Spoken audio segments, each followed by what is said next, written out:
बोलणं तर ते कळलं पाहिजे, नाहीतर उगाच तकिशीन फायदा नाही. कारण मी एका ठिकाणी कार्यक्रमाला गेलो, कार्यक्रमाला गेल्याच्या नंतर पिशवी ठेवला, पिशवी ठेवल्याच्या नंतर एक काकूनं मस्त चहा आणला, ज्याच्याकडे पिशवी ठेवला त्या काकूनं चहा आणला. चहा एवढा भारी होता, चहा इथला भारी होता म्हणतात, चहा जर इथलं भारी ते जेवण कितलं भारी भेटेन बा. आणि नेमकंच त्या काकूले त्या काकूने त्या काकाला विचार म्हणे, महाराजांना विचारा ना जेवायला काय बनवायचं. त्या काकाने त्यान भाषाમાં विचार, मारवाडीनं घर होतं ते. त्या काकांनी त्यांना भाषाમાં विचार म्हणे, महाराज म्हणता काय म्हणे, सोगरो खावा नाही का पलको, मला सोगरो बी समजे नाही पलको बी समजे नाही.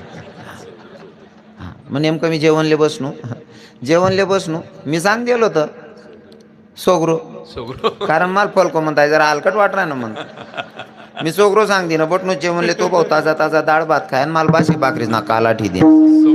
मी नाही म्हणू सोगरोन काकू करे आग्रो म्हणतो उचल ओ माय. कारण भाषा कळली तर बोलण्याला अर्थ आहे नाही का. हो मग काय ना, पोराला सांगितलं बापानं बेटा ऐक ना, मी चाललो म्हणले वारीला, पण आता घरी देवा येतं का, देवांची सेवा तुला करायची. म्हणले हरकत नाही. बाप गेला महिन्याच्या वारीला. आता पोरगा सकाळी उठला, आंघोळ वगैरे केली, देवपूजा करायला बसला. पहिल्या दिवस देवपूजा केली, दुसऱ्या दिवशी देवपूजा केली, तिसऱ्या दिवशी देवपूजा केली, 4-5 दिवस देवपूजा केली. पोरगाले रोज हाऊस दांगडोर आहे का म्हणे, रोज हाऊस दांगडोर आहे का म्हणे. रोज एक एक देव दो अपेक्षा पटा देवसले बांधल्यात येरोल लय घ्या, सर्व देवसले येरोल लय घ्या. मस्त त्याने बादलीमा टाक दिनात, मोक्या कर दिनात, नि बादली येरमा सोड देणे बाबा. अख्खा देवसनी बादली येरमा सोड देणे. आता येरमा बादली बुडाला लागणे. जो ज्याचा मोठला देव होतात, लंगड्या देव, अन्नपूर्णा, गणपती बाप्पा, जड देव राही घ्यात, हलका हलका चांदीना देव असा वर तरंगी घ्यात, यांनी बादली काढी, बाकीना देव येरमाच राही घ्या. जिथला होता तिथलं घसोडं बांधले ना घर लय घ्या, देवारावर ठिदी ना. माय म्हणे बावड्या, अरे त्या देवसने देवपूजा ते करले रे म्हणे. नको म्हणे माडी, अरे त्यातले अष्टगंध बुक्का ते लाव रे भाऊ म्हणे. नको माडी म्हणे, का म्हणे त्याच म्हणे बाकीना देवसने आत्महत्या करली नाही, त्यातले सुतक होई की म्हणे. ओ भाऊ, बाकीना देवसले आत्महत्या करली नाही, त्यातले सुतक होई घे म्हणे. देवपूजा करायला चालाव नाही. माय रागवाया लागली, काय रे लेका तुला अक्कल आहे का, देव धुवायची अक्कल नाही का, देवाशे धुता वय रे. माय रागवाया लागली. तो म्हणे माया ते कटकट करी, त्यापेक्षा ते सासरवाडीला निघतास म्हणे.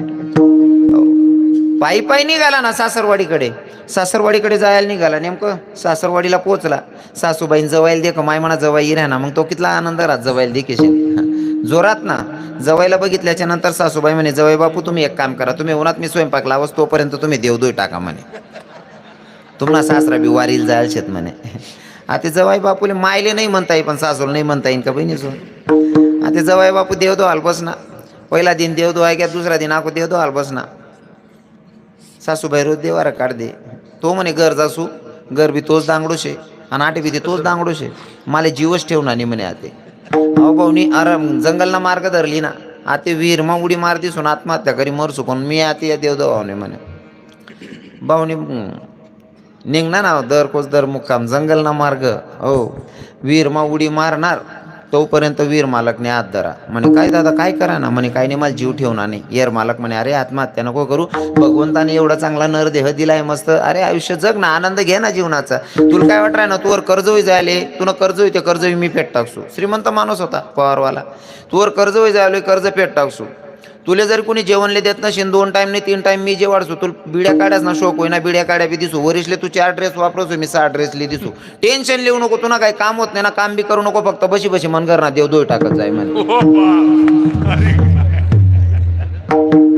हा आपला परमार्थ, हा आपला परमार्थ आहे. पण आपल्याला संत सांगतात, भैया जन्माला आलाय ना तर एकदा भगवंताचं नामचिंतन कर. आणि हे झालं सगळ्यांसाठी. महिला माता तुम्हाला सांगतो बरं का, देवाला जर आवडेल असं काय करायचं असेल ना, देवाला आपलं असं करायचं असेल तर महिला मातांसाठी पहिला नियम सांगतो. तुका म्हणे पतिव्रता आणि तिची देवावरी सत्ता. हो महिला मातांना सांगतो, तुका म्हणे पतिव्रता आणि तिची देवावरी सत्ता. जर खरी पतिव्रता असेल ना तर तिला देवपूजा करायची गरज नाही, देवच तिच्याकडे सेवेला येतो. विठ्ठल विठ्ठल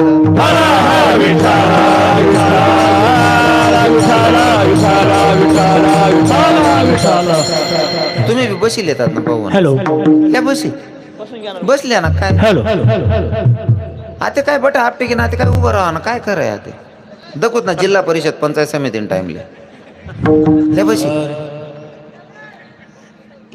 बसा भाऊ बसा. बस वांधा नाही. आरोड्या नका मारा. कीर्तनशे मी सांगते ना, बिचारासने एक शब्दवर ऐकली ना. हा काय व्हायला पाहिजे? एकदम यायला पाहिजे म्हणे. एकदम अशी यायला पाहिजे असं. आई असं तर येत आहे ना, तसा उडावा तुम्ही मावर. वा वा. या येवायला पाहिला असं. हां मग बरोबर आहे, तुमनं बरोबर आहे. त्या येवायला पाहिजे. पण दादा एक गोष्ट सांगू का, तुम्हाला गावाમાં पहिल्यांदा यायला आणि म्हणा छोटं काय म्हणतस ना आपण, लहान तोंडी मोठा घास होईल. इथं येण्यासाठी आहे ना दादाश्री, तुम्ही सांगताय ना सगळ्यांनी आलं पाहिजे. दादाश्री इथं येण्यासाठी आहे ना, आपल्याला बोलवायची गरज नाही. आता तुम्ही लोक आलेत ना, काही लोक रविकिरण महाराजांना ऐकायला आलेत, काही लोक रविकिरण महाराजांना बघायला आलेले आहेत. पण मी तुम्हाला सांगू का, इथं येण्यासाठी निमित्त रविकिरण महाराज आहे. पण ज्याचा पुण्याचा साठा वाढला तो इथं येईल. हो. एखादा म्हणा आमना गावामा सप्ताह चालस, आमना गावामा कीर्तन होतं, मी पाय ठेवाल बी गहू नाही, तू नाही घ्या रे म्हणा, भगवानने तुला येऊच दिलं नाही. विठ्ठल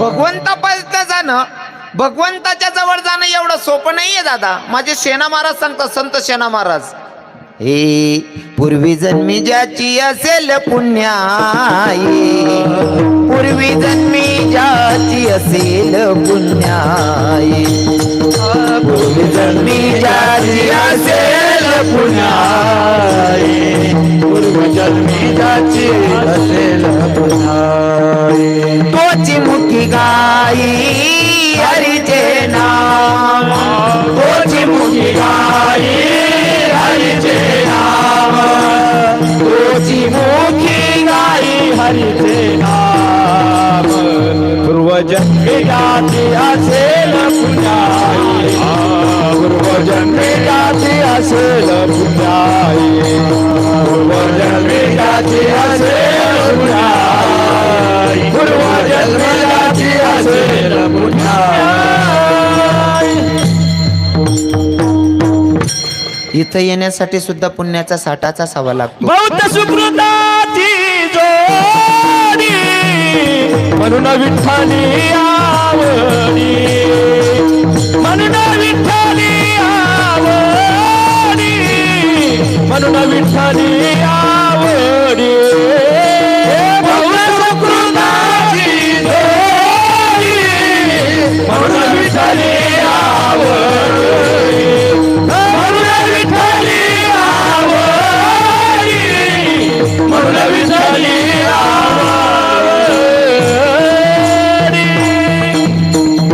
भगवंताच्या जवळ जाणं एवढं सोपं नाहीये. आमच्या माऊली ज्ञानोबराय सांगतात, बहुत सुकृतांची जोडी. म्हणून भगवंताला तेव्हा आपण आवडतो, जन्मोजन्मी त्याच्या सोबत असतो तेव्हा, बरोबर आहे की नाही. आणि तुम्ही लोक देवाला आवडतात म्हणून तुम्ही इथं येऊन बसलायत. भलेच ते ऐकतायत एवढं खरं आहे, ज्यांचं पुण्याचा साठा असेल ते ऐकतात. हां कुठं होतो आपण? भगवंताचं नामचिंतन करणं याच्यासाठी आपला जन्म आहे. देवाचं नामचिंतन करण्यासाठी आपल्याला संत भरपूर विनंती करू सांगतात. मी पुरुष मंडळींना नंतर सांगणार आहे, पहिलं महिला मातांना सांगेल. जर भगवंताला आपलंसं करायचं असेल जीवनामध्ये, तर आपला खरा देव म्हणजे तो आपला पती तो परमेश्वर. बरोबर आहे ना माया? हो बरोबर आहे ना. पती तो परमेश्वर, फक्त तो परमेश्वर लेवल ना पाहिजे. तुमनाकडे नाहीत ना त्या संध्याकाळ डांगडिंग करत येणारा? हा आप्पासाहेब नाही ना इकडे? नाही ना? बरं आहे, गावा कस चांगलं आहे बा. हा मी कथा ऐकलेली आहे आणि मला या अभंगावर बोलण्याच्या आधी ते सांगावं वाटतंय. स्त्री जातीसाठी पती तो परमेश्वर असतो. जर तुम्ही पतीवर प्रेम केलं तर भगवंत तुमची इच्छा पूर्ण करतो. थोडक्यात सांगेल, कदाचित तुम्ही ऐकलेलं असेल, शांडल्याची कथा ऐकली असेल. तुम्ही ऐकली का माया? हो शांडल्याची कथा ऐकली आहे का? नाही ऐकली ना? मग ऐका. आजचा विनोद कमी असेल, मी चिंतन मांडण्याचा प्रयत्न करेल. कारण काय ना, आज दत्त भगवंत उद्या जयंती आहे आणि त्या निमित्ताने आजचं कीर्तन आहे, त्याचंही महत्त्व सांगणारच आहे मी.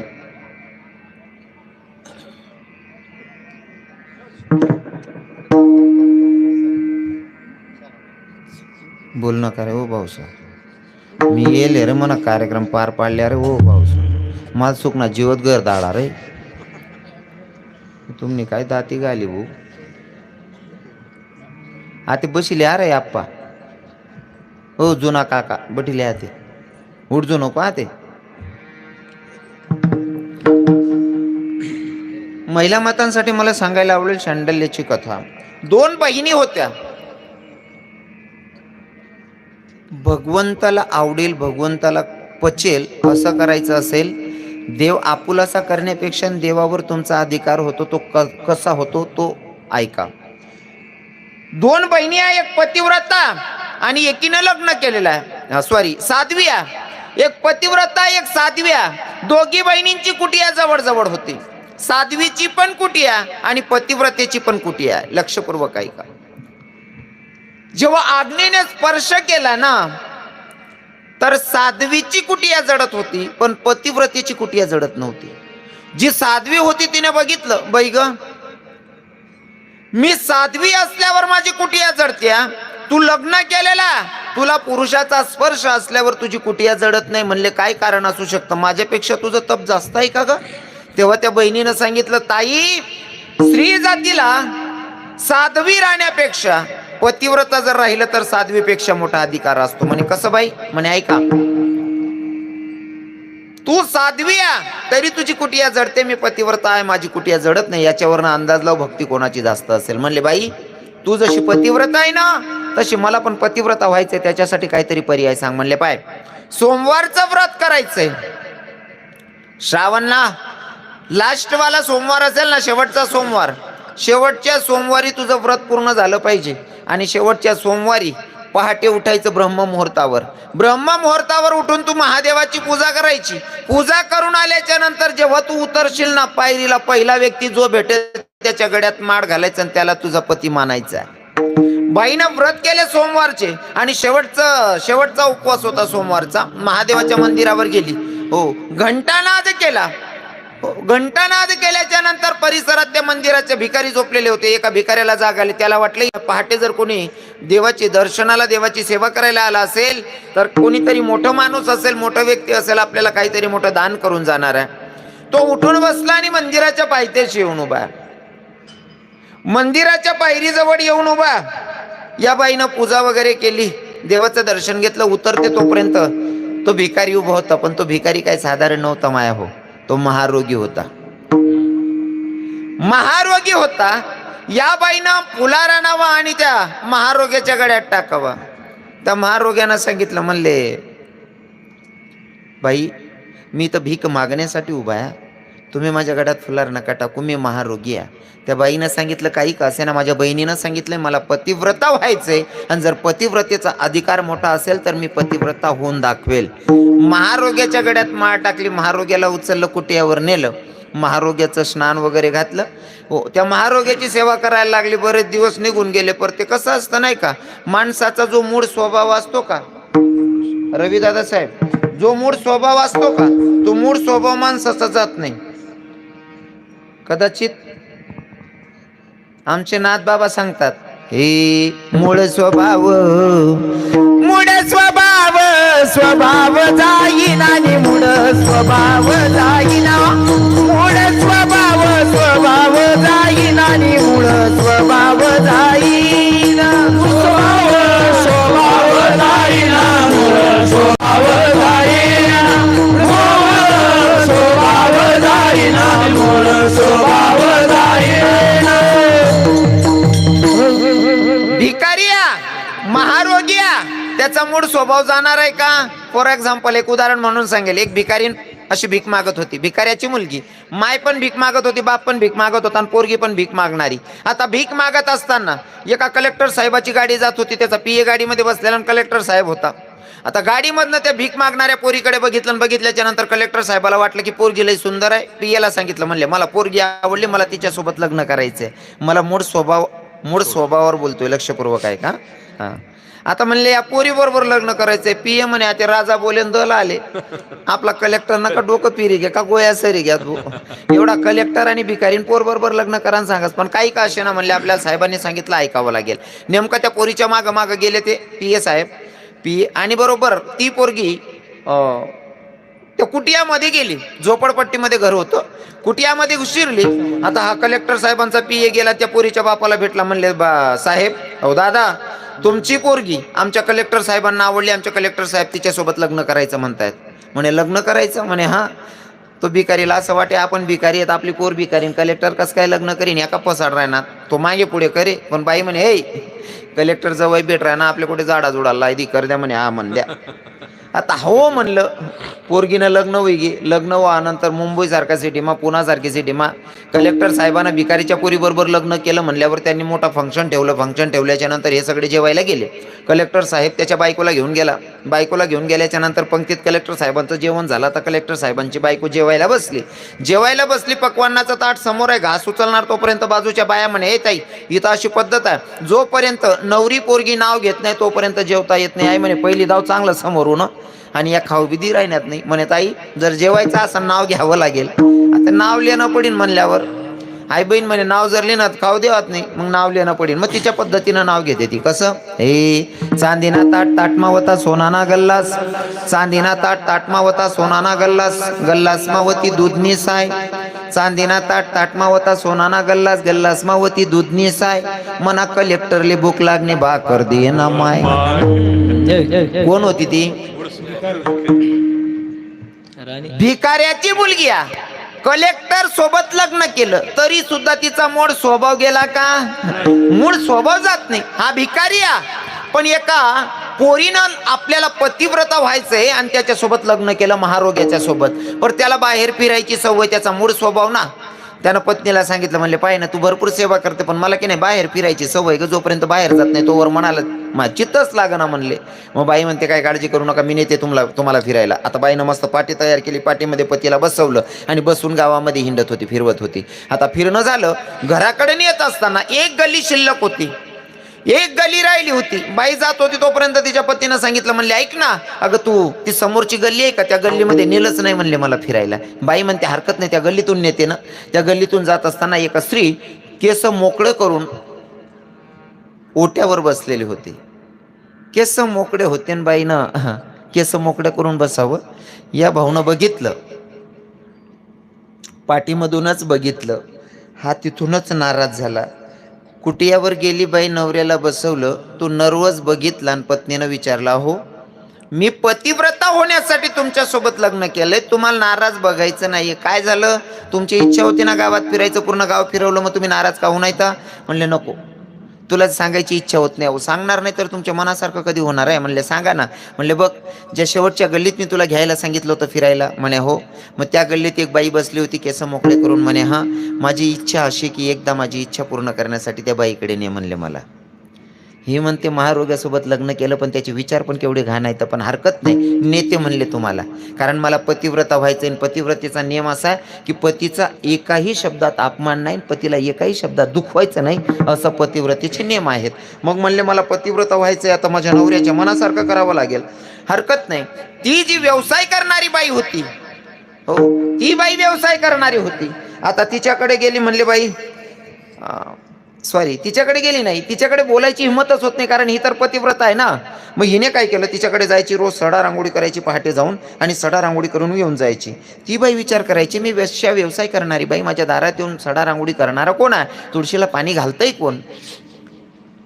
एके दिवशी पहाटे उठली ती व्यवसाय करणारी बाई आणि ही पतिव्रता सडा रांगोळी करून तुळशीला पाणी घालून जाते, तोपर्यंत हात धरला. म्हणले बाई तू कोण आहेस? तोंड बघितलं, अगं तू तर पतिव्रता आहेस ना. म्हणले हो. मग पतिव्रता असल्यावर मी वेश्या व्यवसाय करणाऱ्या बाईच्या दारात सडा रांगोळी करते आणि तुळशीला पाणी घालते, काय कारण आहे? तेव्हा त्या पतिव्रतेनं सांगितलं, बाई माझा पतीची तुझ्याकडे यायची इच्छा आहे. ती म्हणते माझा व्यवसायच आहे, तू तुझ्या पतीला घेऊन येऊ शकते, पण असं कोणत्याही दिवशी आणू नको, त्याला पौर्णिमेच्या दिवशी आण म्हणले. आणि पौर्णिमेच्या दिवशी आण म्हणल्याच्या नंतर बाई घरी गेली, नवऱ्याला सांगितलं तुमची इच्छा पूर्ण होते. आता त्याला एवढा आनंद, महारोगी होता पण त्याला आनंदानं माझी इच्छा पूर्ण होते. पौर्णिमाची रात्र पाटी तयार केली, पाटीमध्ये पतीला बसवल्याच्या नंतर आता नवऱ्याला घेऊन जाते. पण पहिले ना ती जंगलात राहत होती, गावाकडे यायचंय, पण दऱ्याखोऱ्यांमधनं रस्ते होते पहिले. कदाचित काही गावांमध्ये तुमचे नातेवाईक असतील, तुम्हाला माहिती असेल, दऱ्याखोऱ्यातून रस्ते असायचे आणि दऱ्याखोऱ्यातून जात असताना आहे ना असे मध्ये गड्ड्यासारखे असायचे आणि तिथं साधू लोक बसायचे नामचिंतनासाठी बाबा. हो. आता तिथं नामचिंतनाला एक साधू बसलेला आहे. आता हा भाऊ पाठीमध्ये बसलेला आणि बाईनं डोक्यावर धरलेलं बाई घेऊन जात होती, पण याच्या मनात एक आनंद, माझ्या मनाची इच्छा पूर्ण होते, मनाची इच्छा पूर्ण होते. असं करता करता भाऊ जोर जोर मग पाठीमध्ये तगारी मग बशी बशी हात पाय लावा लागल्या, नाचायला लागल्या. नाचता नाचता नेमका एका साधूला पाय लागला आणि त्या साधूचं तप भंग झालं. तप भंग झाल्याच्या नंतर त्या साधू महात्म्यानं सांगितलं, अरे मी तपाला बसलो होतो, आज पौर्णिमाची रात्र आणि आजच्या रात्री तू माझा तप भंग केला, तुला माझा शाप आहे, दिवसाचं किरण फुटत नाही तोपर्यंत तू मरशील. सूर्यनारायणाचं दर्शन होता बरोबर तू मरणार आहे, तुला माझा शाप आहे साधूचा. ही पतिव्रता म्हणते मी पतिव्रता. साधूचा शब्द खरा ठरतो की माझा पाठी ठेवली बाजूला आणि सूर्यनारायणाला आडवा हात करून ठेवला. बहिणी हो, सूर्यनारायणाला आडवा हात करून ठेवला. किती दिवस? 3 दिवस आणि 3 रात्रपर्यंत सूर्यनारायण निघूच देत नाही. कारण पतिव्रतेची ताकद सांगतोय बरं का मी, पतिव्रतेची ताकद. 3 दिवस आणि 3 रात्र सूर्यदेवाला निघूच देत नाही. सगळ्या देवांनी मीटिंग भरवली, म्हणले आता काय करावं, जी ती पतिव्रता आहे जोपर्यंत हात खाली करत नाही तोपर्यंत सूर्यदेव निघणार नाही. मग दिनचर्या कशी सुरू व्हायची? मग बाईचं ऐकेल म्हणून रेणुका मातेला पाठवलं. रेणुका मातेला सांगितलं, म्हणले आई साहेब तुम्ही काहीतरी करा आणि त्या बाईला समजावा. रेणुका माता आल्या आणि त्या पतिव्रताला सांगायला लागल्या, ताई जर सूर्यनारायणाचं दर्शन झाल्याच्या नंतर तुझा पती मरत असेल तर मी तुला ग्वाही देते, तुझा नवरा जिवंत करायची जबाबदारी माझी, पण तू हात खालती कर, सूर्यदेवाला निघू दे म्हणले. वचन मागून घेतलं. बाईनं हात खाली केला. हात खालती केल्याच्या नंतर सूर्यदेवानं दर्शन दिलं आणि सूर्याचे किरण पडल्याच्या नंतर तिचा नवरा मरण पावला. सगळ्या देवांनी जिवंत मंत्र जपून त्याला जिवंत केलं. जिवंत केल्याच्या नंतर सुद्धा बाई नाराज होती. सगळे देवांनी विचारलं, बाई तुझा नवरा मरायला नको, तुझा नवरा जिवंत आम्ही केलाय, तुझ्या मनासारखं झालं ना, नवरा जिवंत पाहिजे होता म्हणे. हो, मग तू नाराज कशासाठी बसली? नाराज बसण्याचं कारण काय या? तेव्हा त्या पतिव्रतेनं सांगितलं, माझं नाराज व्हायचं कारण असं आहे की पतिव्रतेचा नियम असा आहे की सकाळी उठल्याच्या नंतर स्नान झालं पाहिजे. स्नान झाल्याच्या नंतर देवपूजा झाली पाहिजे. देवपूजेच्या नंतर पतिसेवा झाली पाहिजे. पतीची मनासारखं जे पण काम असेल त्यांना सकाळी गरम पाणी द्यायचं, स्नानासाठी त्यांना चहा द्यायचा, नाश्ता द्यायचा, ही सगळी सेवा करत होती. आता 3 दिवस आणि 3 रात्र मी इथं बिना स्नानाची, बिना पतिसेवेची, बिना देवपूजेची उभी आहे. मग हे 3 दिवसाचं मी पतिव्रता असल्यावर हे पाप मी डोक्यावर का घ्यायचं? तेव्हा भगवंतानं सांगितलं त्या पतिव्रतेला, ताई काळजी करू नकोस, तू पतिव्रता आहे ना, तुझं हे 3 दिवसाचं पाप तुला नाही तर भूतलावर जन्माला येणाऱ्या प्रत्येक स्त्रीला भोगावं लागेल. आणि ते पाप म्हणजे आता तुम्हाला रजस्वला, म्हणजे ज्याला आपण पाडी म्हणतो, महिन्याला 3 दिवस प्रत्येक स्त्रीला ते पाप भोगावं लागतंय. हो, मला पुढची कथा भरपूर चांगली आहे, पण मला हे सांगायचंय,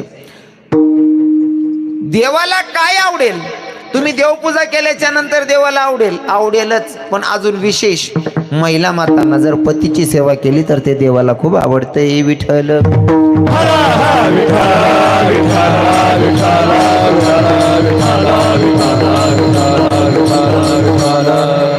मग आता बाईस ना सगळे बाईसने बाजू मांडाय गे, पण मग माणसेच बद्दल काय हुआ? मग अजून 2 मिनटं लेस मी तुम्हाला. ते 30 बाईने नवराला अजून पाठीमा बसाडं. ज्या बाईकडे लई जाणं होतं ती बाईकडे लई गे. ती बाईकडे सोडदी ना, ती बाई म्हणे मनकडे सोड दे, तू जाई बहीण म्हणे बाहेर. याल घरमा बसाडली ना. ती बाई हुशार होती, तिनं 12 कलर काचेचे घेतले. काचेच्या ग्लासमध्ये 12 कलर टाकले.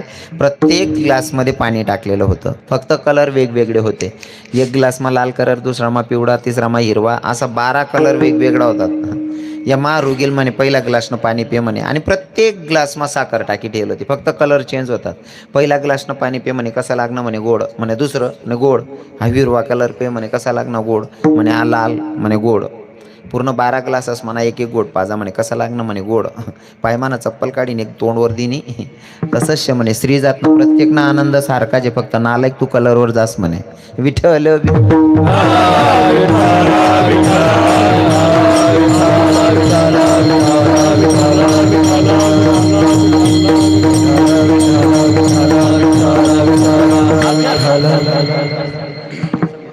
आलोय ज्या कामासाठी ते काम विसरलोय ना. आपले संत आपल्याला जागा करून सांगतात, भैया तुझ्या कामासाठी आलाय ना, ते काम व्यवस्थित कर. मग लोक ऐकायला तयार नाही. माझे संत तर तुमच्या पाया पडून सांगतात. तुकोबाराई एका ठिकाणी सांगतात, लागोनी या पाया विनवितो तुम्हाला, लागोनी या पाया विनवितो तुम्हाला, लागोनी या पाया